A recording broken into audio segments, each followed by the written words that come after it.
Story RH, the podcast that makes a long story short. Welcome to all.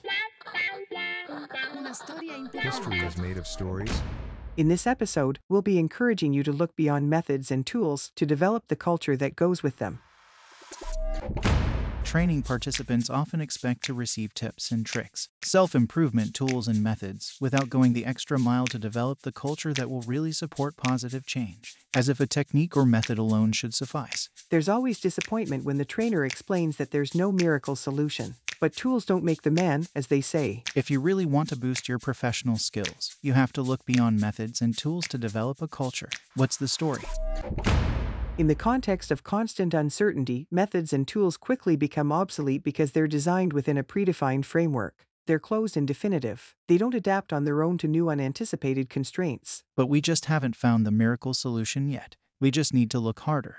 People have been looking for it since the dawn of time. The quest is clearly vain. The current pace of change naturally makes methods, which aim to be universal and timeless, obsolete. Tired of the fruitless hunt for the impossible, some people might be tempted to shout, "Death to methods and tools. Long live freedom." But this attitude is naive because tools and methods have positive aspects which it would be silly to overlook. Like processes, tools and methods provide a framework and landmarks. They also enhance efficiency when they're properly implemented. Throwing out methods and tools, on principle, means turning your back on this potential source of productivity. Okay, well then, maybe if one tool isn't enough and no tools is a bad idea, then we should just use a bunch of different tools. Unfortunately, if you accumulate tools without using critical thinking, you're headed straight for a dead end.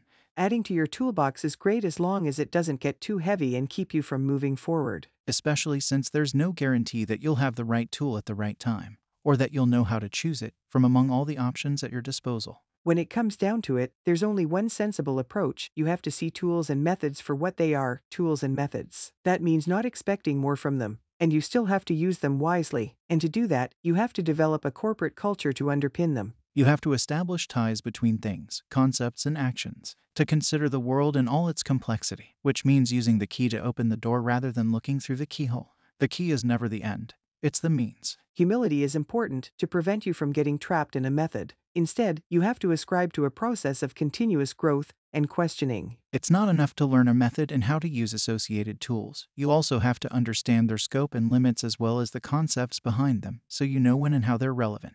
This is the goal of all learning: learn, understand, do. The culture of learning we're promoting can be a crucial driver of agility. So, don't go into trainings hoping to get methods and tools anymore. Instead, go to develop your knowledge beyond the topic. Choose openness instead of boxing yourself into simplistic, limiting cure-alls. Cultivate your critical thinking abilities and your curiosity. To recap, tools and methods provide a framework and enhance efficiency, but only when they're used properly. It's crucial to develop a culture that values the knowledge required to do so. Is that right? Exactly right. Way to make a long story short.